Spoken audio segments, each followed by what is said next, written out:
बिहार को दो भागों में गंगा नदी बांटती है। उस ओर का इलाका उत्तर बिहार कहलाता है, जहां के बारे में ऐसा कहा जाता है कि वहां जमीन से ज्यादा पानी है, क्योंकि इसके उत्तरी छोर पर स्थित हिमालय की गोद से लगभग 1 दर्जन से ज्यादा नदियां निकलती हैं, जो गंगा में मिलकर इस पूरे इलाके को धरती का सबसे उर्वर पारिस्थितिकी क्षेत्र बनाती हैं। यही करीब 8 लाख एकड़ जमीन में चौर का विस्तार है। चौर को आप वेटलैंड भी कह सकते हैं, जहां सालों भर जल जमाव रहता है। यह कुदरत की मर्जी की उपज है और उसकी बनावट है। चौर के बारे में माना जाता है कि सैकड़ों साल पहले जब मुलायम माटी के बिस्तर पर नदियों ने लगातार करवटें बदली होंगी, तो जहां तहां जल जमाव होने लगा। इसे नदी का छाड़न, गोखुर झील या छाड़न झील भी कहते हैं। माने बम नहर जो नहर सिंचाई योजना बनी, उससे पहले इसमें खेती होती थी। थोड़ा गहरा इलाका था, लेकिन खेती होती थी, धान की उपजा बहुत बढ़िया होता था। नहर के बनने के बाद यहाँ पानी एब्जॉर्ब हो गया, पानी का निकास की व्यवस्था बंद हो गई, जिसके कारण खेती बंद हो गया और वर्षा का पानी हो चाहे माने नहर की पानी हो, वो उसमें लगता था, जिसमें मछली पालन होने लगा, जो 7 के बाद वो भी माने एकदम बंद हो गई, वर्षा नहीं होने के कारण। लेकिन चौर अब धीरे धीरे सूखता और सिकुड़ता जा रहा है।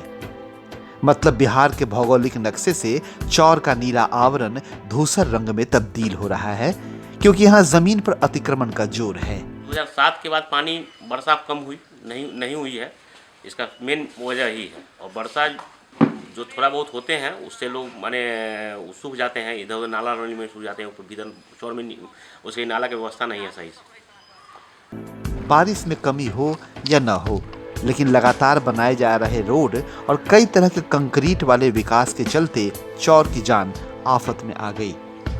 चौर में पानी जो वर्षा होती थी तो पूरे ग्रामीण इलाका से दह के नाला तोड़ा जाता था, जो सिंचाई जिसका उड़ाहीकरण नहीं हो पाया, जिसके कारण नहीं जा पाया। और दूसरा जाता था नहर के द्वारा, तो नहर के जो मेन कनाल थे वो बंद कर दिया गया। वैसे यह जान लें कि चौर की खासियत रही है कि यहाँ बारिश का पानी लंबे समय तक इकट्ठा रहता था, क्योंकि बाढ़ के मौसम में ये नदी के पानी को स्पॉन्ज के माफिक सोखते थे और आसपास के इलाके के पाताल को लबालब रखते थे। पानी बरसात के दिन में जब वर्षा हुई तो थोड़ा बहुत लगा, ठेवना भर लगा, या ठेवना से ऊपर 2 फीट 1.5 फीट लगा, और फिर धीरे धीरे सूख गया 1 आध महीने के अंदर। इस प्रकार बिहार में चौर जल, जमीन और जीवन के बीच जो संतुलन बनाकर रखता था, वह भी विकास के महान आचार्यों को पसंद नहीं आया। चौर में जब वर्षा के पानी होते थे, चाहे नहर के पानी द्वारा सिंचाई होती थी, तो मछली के पालन किया जाता था। उससे किसान को भी आर्थिक माने स्थिति का माने आर्थिक तंगी दूर होती थी। अभी 7 के बाद माने आर्थिक तंगी इतनी हो गई है कि चौर जस के तस उसका बहुत बड़ा इलाका पड़ा हुआ है, और उससे माने कोई उपाय नहीं है, कोई नकदी इनकम का स्रोत नहीं है, खेती भी नहीं हो पा रही है उसमें। नीचे मछली, ऊपर बिजली के नाम से एक नया शगुफा जैसे लड्डू में काजू की तरह टोंच दिया गया। जल जीवन और हरियाली अभियान की शुरुआत की गई है, ताकि किसानों की आय 2022 तक दोगुना किया जा सके।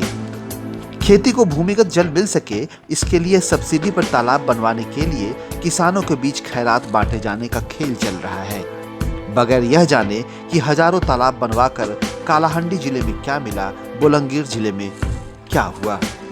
सूबे के मुख्यमंत्री खुशियों से तरबतर हैं में उन्हें लग रहा है कि लगातार सूखे की लपेट में आता उत्तर बिहार अब नीचे मछली और ऊपर बिजली से पानीदार हो जाएगा, खुशहाल हो जाएगा। सरकार की तरफ से इस प्रयोग को शुरू करा दीजिए, और जब ये प्रयोग हो जाएगा लोग देखेंगे तो और ज्यादा जो हम लोग इतना पोखर और तालाब सबका जीर्णोद्धार कर रहे हैं, नए पोखर और बन जाएंगे, बड़े बड़े पोखर बन जाएंगे।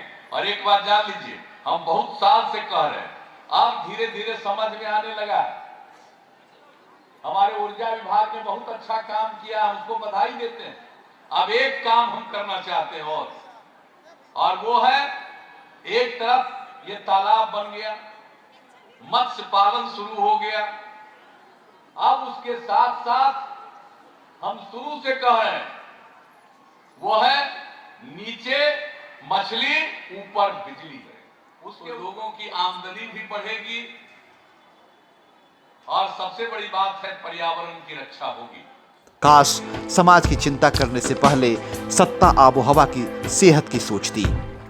बढ़ती आबादी का रोना रोकर समस्याओं की गहराई को खत्म करने की दुहाई उटपटांग योजनाओं के बूते की जा रही है, जबकि होना यह चाहिए था कि सरकार पाताल को लबालब रखने वाले चौर को बचाती।